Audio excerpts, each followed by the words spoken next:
Five minutes, katakan sebenarnya, mengantarkan kita ke menit yang ke-27, tinggalkan pukul 19 waktu Radio Kota Batik ya. Masih dikawal bersama saya Ribut Awadi di perjalanan Halo Kota Batik untuk Anda dan keluarga. Dan kita masih menyoal mengenai pola asuh gaslighting. Nah, iya gaslighting, ini kayaknya gimana ya, kecenderungan itu ada sih kayaknya ya pada hampir hampir kebanyakan orang tua. Saya nggak tahu sih apakah ini menjadi gejala umum atau bagaimana. Karena sudah menjadi mafhum ya, mafhum bahwa orang kalau punya sesuatu yang keliru atau yang kira-kira perlu untuk dirahasiakan, biasanya akan mencoba untuk bagaimana caranya mengabui atau memanipulasi semua yang kemudian menjadi fakta itu tadi. Nah, dalam pola asuh kepada anak, hal ini sebenarnya sangat bahaya. Kenapa? Karena kita akan mengajar mereka, mendidik mereka ya, agar menjadi orang yang selalu ragu-ragu dalam memutuskan segala sesuatu, terutama dalam bagi kehidupannya. Nah, di kemudian hari ketika mereka dewasa, dia juga akan ragu-ragu, ya, selalu akan ragu-ragu, selalu akan bingung ketika berhadapan dengan masalah. Karena persepsi dia tentang apa yang benar, apa yang salah juga diabu-abukan gitu. Nah, makanya gejala semacam ini jangan sampai deh terjadi pada kita ya.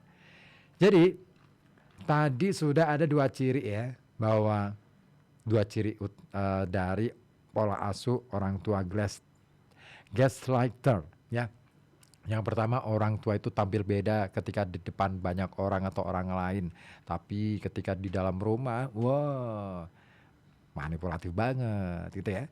Nah, sering bingung setelah bicara dengan orang tua. Nah, biasanya korban gaslighting ini akan ragu-ragu, bingung, bahkan kayak kehilangan akal sehat setelah berbicara dengan para pelaku gaslighter itu, terutama jika pola ini terus-menerus dilakukan dalam jangka waktu yang panjang.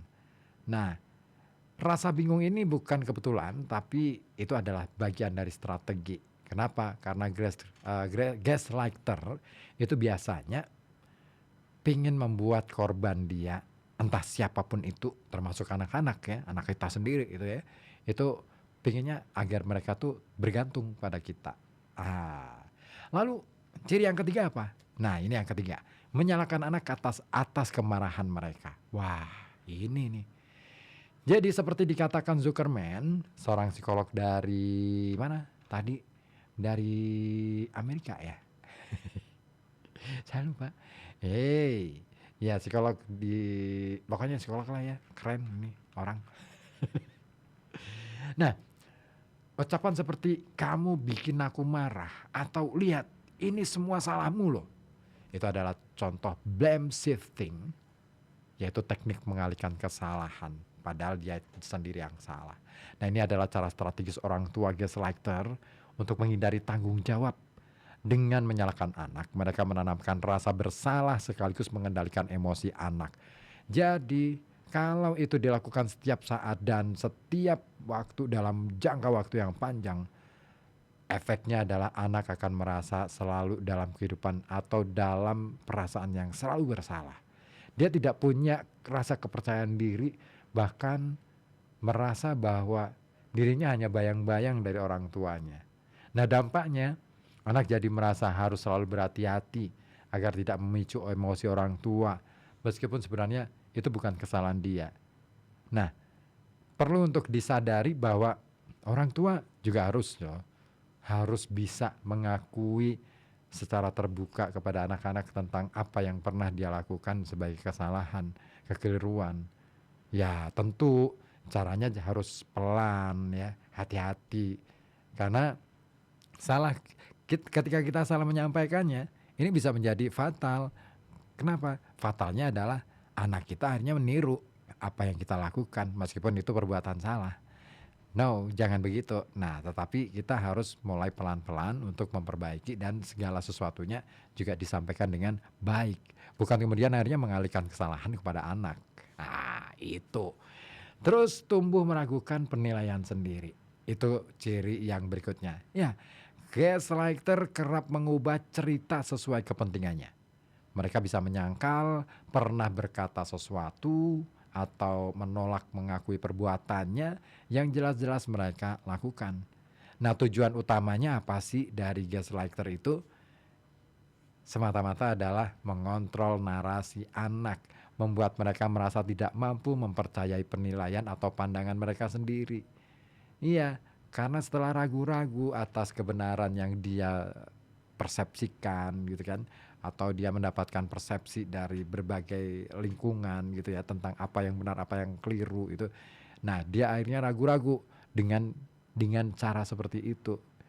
Nah, akhirnya anak ini akan tumbuh dengan keraguan yang mendalam pada diri sendiri. Nah, mereka bisa kesulitan mengambil keputusan karena terbiasa meragukan ingatan dan perasaannya.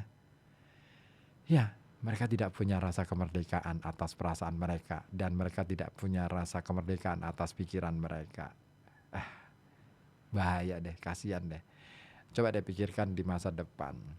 Anak-anak ini bukan tidak selamanya kan akan bersama kita ya sebagai orang tua. Ada waktunya mereka akan hidup mandiri bersama keluarga yang mereka bangun. Kalau kemudian yang terjadi adalah mereka selalu ragu-ragu atas keputusan, atas persepsi tentang kebenaran yang ada. Nah, bagaimana keluarga mereka nantinya? Ini bukan soal hukum karma ya, tapi soal bagaimana pola asuh. Kalau kita mengasuhnya dengan keliru anak-anak kita, sebenarnya kita juga sedang menjerumuskan anak-anak kita pada kehidupan di kemudian hari yang juga bisa sangat keliru. Lebih parah dari apa yang kita jalani hari ini. Nah, ada yang gabung gak nih? Belum? Oke deh. Nah, lalu apa lagi? Nah, ini dia. Ciri yang kelima adalah sering dibandingkan dengan saudara kandung. Nah, tentu kita pernah ya mendengar ucapan, kenapa kamu nggak seperti dia, nggak seperti kakakmu, nggak seperti adikmu, nggak seperti si I, si U, si A, si B, si C, si Z gitu. Hal ini bukan sekadar favoritisme sebenarnya, tetapi ini sadar atau tidak sadar itu adalah manipulatif, sesuatu yang rekayasa, manipulasi banget. Nah, karena dengan mengunggulkan atau membandingkan salah satu dari anak kita, termasuk perilaku gaslighting, dan bisa merusak hubungan persaudaraan antara mereka. Bisa jadi di kemudian hari ya, setelah mereka dewasa, mereka selalu nggak akur, mereka selalu merasa bahwa si kakak ini lebih diunggulkan oleh orang tua, dan si adik ini ngerasa bahwa oke deh kalau gitu, say say goodbye dah. Terus kemudian akhirnya dia merasa bahwa oke, aku bisa kok mewujudkan impianku, aku bisa kok melakukan ini segala sesuatunya tanpa bantuan dari kakakku misalnya. Nggak gitu. Bagaimanapun juga persaudaraan di antara anak-anak kita ya harus dijaga. Jangan sampai kemudian ngerasa bahwa kalau kita punya 2 anak atau lebih nih ya, kemudian kita ngerasa bahwa nah anak ini kita manfaatkan sebagai pembela kita misalnya. Karena kita punya masalah dengan katakanlah pasangan hidup kita. Nah, itu jangan sampai. Bagaimanapun juga mereka kita perlu sadar bahwa mereka akan tumbuh menjadi dewasa.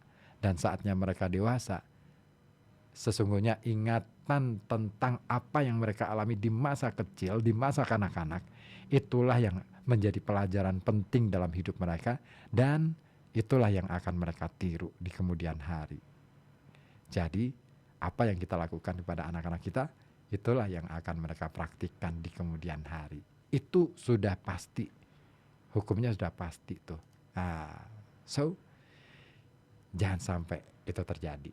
Nah, dengan mengunggulkan salah satu di antara mereka, ini bisa menimbulkan rasa malu, rasa bersalah, dan juga perasaan tidak pernah cukup. Ya. Nah, situasi ini bisa menanamkan luka mendalam. Anak yang dibandingkan merasa gagal, Sedangkan yang dijadikan anak emas hidup dengan ketakutan akan kehilangan status yang disematkan itu. Gitu ya. Mhm. So, perlu hati-hati deh mulai dari hari ini. Ini ngomongin soal perilaku sebenarnya ya. Ngomongin soal gaslighting itu perilaku orang tua kepada anak, dan bagaimana kemudian kita menanamkan perilaku pada anak untuk bekal mereka di kemudian hari. Oke, masih ada beberapa ciri-ciri lain dari gaslighting. Tetap stay tune di sini di FM 91,2 Radio Kota Batik, News Interaktif.